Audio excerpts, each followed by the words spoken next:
समस्त चिंतनशील प्राणी मात्र को मेरा प्रणाम।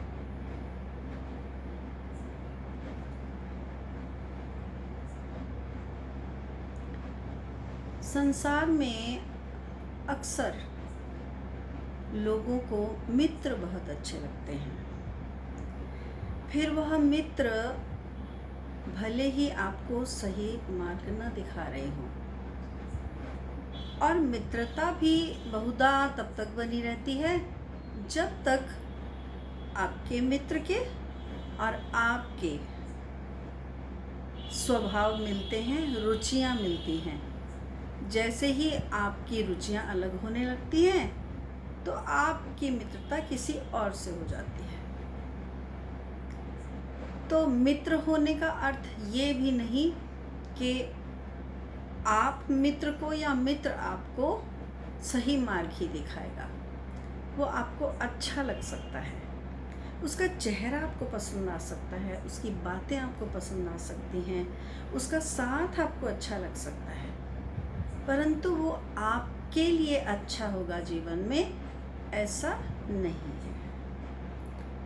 जैसे कि अक्सर एक युवा होता हुआ बच्चा, उसको उसका दोस्त या मित्र ही कहता है कि ज़रा सिगरेट टेस्ट करके देख लो, और मित्रता के नाते ये जिसको ऑफर किया जाता है ये टेस्ट कर लेता है। अब परिणाम तो दोनों को अलग अलग भुगतने पड़ेंगे। वो कितने वर्षों के बाद भुगतने पड़ेंगे और किस हद तक भुगतने पड़ेंगे, ये निर्भर करेगा कि कौन उस सिगरेट के स्वाद के साथ मोह में पड़ गया, चिपक गया। अब सिगरेट उससे नहीं छूट रही, भले ही फेफड़ों का कैंसर हो जाए, भले ही कुछ भी हो जाए।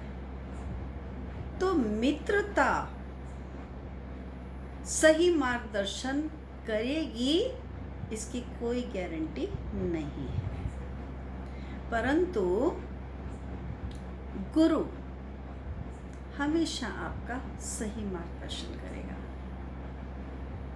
ये बताना बहुत आवश्यक था, क्योंकि हम अब तक जो चर्चा कर रहे थे उसमें हमने अर्जुन की धर्म की परिभाषा को समझा, धृतराष्ट्र की धर्म की परिभाषा को समझा, और हमने देखा कि दुर्योधन तो बुद्धिहीन है और अपने पिता के द्वारा जो डाली गई है उसमें बुद्धि, तो वो केवल एक दुर्बुद्धि ही बना है।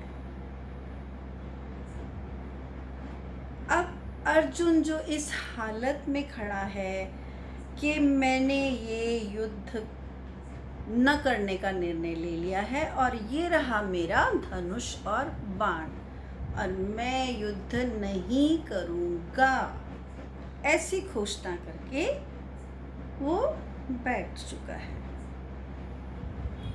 और कृष्ण क्या है उसके? कृष्ण को वो अपना सखा मानता है।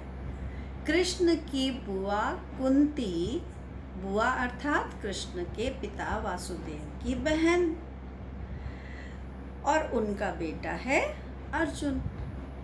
तो अर्जुन और कृष्ण आपस में भाई भाई लगते हैं, कजिन्स आज की भाषा में कहें तो। और ये केवल कजिन्स नहीं है, इनमें बहुत गहरी मित्रता है, और कृष्ण अर्जुन को बहुत पसंद भी करते हैं, क्योंकि उन्होंने तो अपनी बहन सुभद्रा का विवाह ही अर्जुन से करवाया। वो भी एक पूरी कथा है, आप सब उसके बारे में जानते होंगे कि किस प्रकार कृष्ण ने अपनी बहन को ही अर्जुन को भगा ले जाने के लिए कहा।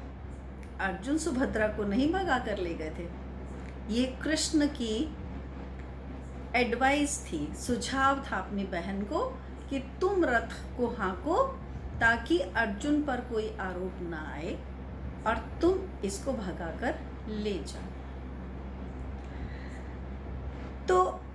कृष्ण और अर्जुन आपस में सखा हैं,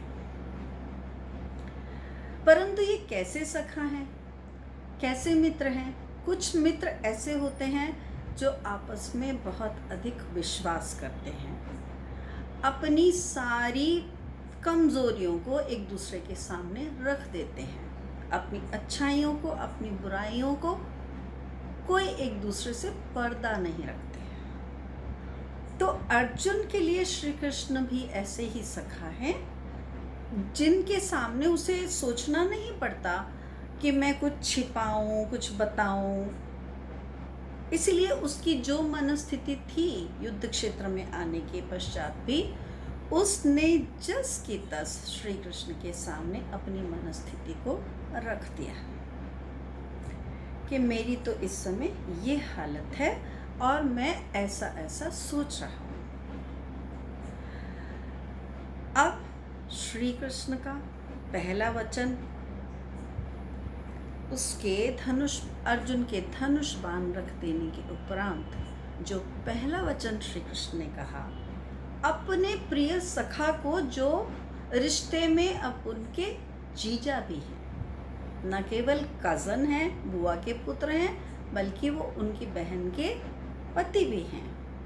और लेकिन इन सब नातों से ऊपर उठकर श्री कृष्ण और अर्जुन में मित्रता बहुत गहरी है और अर्जुन कृष्ण पर विश्वास करते हैं। इसलिए उन्होंने अपने मन की हालत अर्जुन कृष्ण को बता दी। अब कृष्ण सबसे पहले दो इतनी बड़ी बड़ी गाली देते हैं अर्जुन को। वो कैसे? उनका पहला ही श्लोक है, कुतस्वाकश्मलमिदं विषमे समुपस्थितम् अनार्यजुष्टं स्वर्गम कीर्तिकरम् अर्जुन। अर्थात अर्जुन, तुझे युद्ध के बीच खड़े होकर इस स्थिति में ये कैसे विचार आ रहे हैं? ये तो तू कायरता कर रहा है। और एक वीर, अर्जुन जैसा वीर, जिसने अकेले ही विराट का युद्ध जीत लिया था, एक वीर को कायर कहना गाली देने से कम नहीं होता। लेकिन श्री कृष्ण उसे गाली दे रहे हैं कि अर्जुन, तू तो कायरों जैसी बात कर रहा है, और ऐसे समय में तेरे अंदर ये कायरता आई कहाँ से? और इस कायरता से होगा क्या? ना तुझे स्वर्ग की प्राप्ति होगी, ना तुझे यश की प्राप्ति होगी। तो ये इस कायरता का लाभ क्या है यहाँ पर? इस कायरता का काम क्या है यहाँ पर? और उसके बाद कृष्ण सीधे उसको दूसरी गाली देते हैं। दूसरी गाली में वह अर्जुन को नपुंसक बोलते हैं।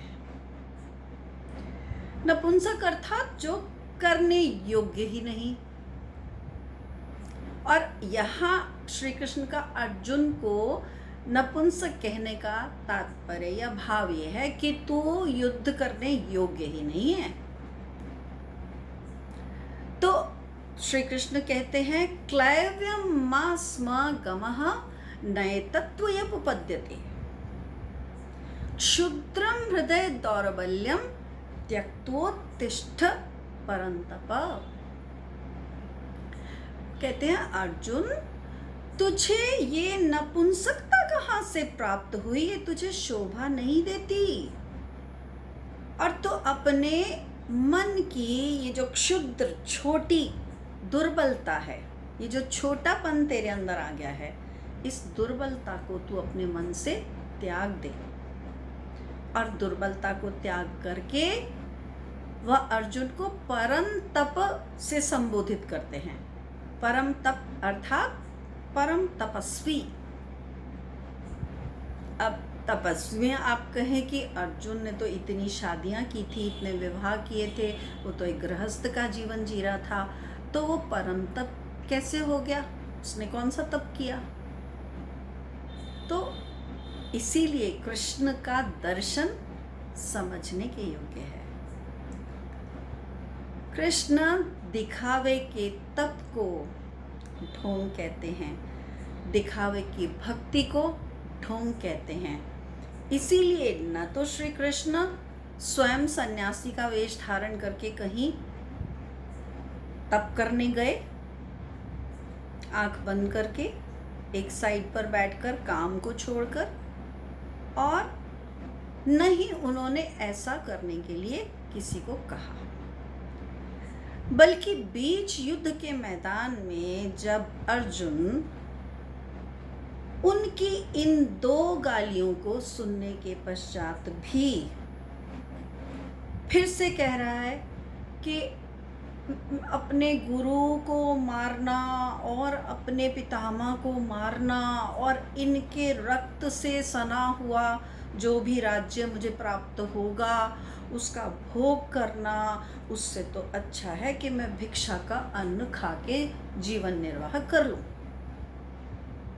क्योंकि ये दोनों मेरे गुरु और मेरे पितामह ये तो पूजा के योग्य हैं और हमसे तो बहुत बड़ा पाप होने जा रहा था कि हमें तो इनकी हत्या का पाप लगता।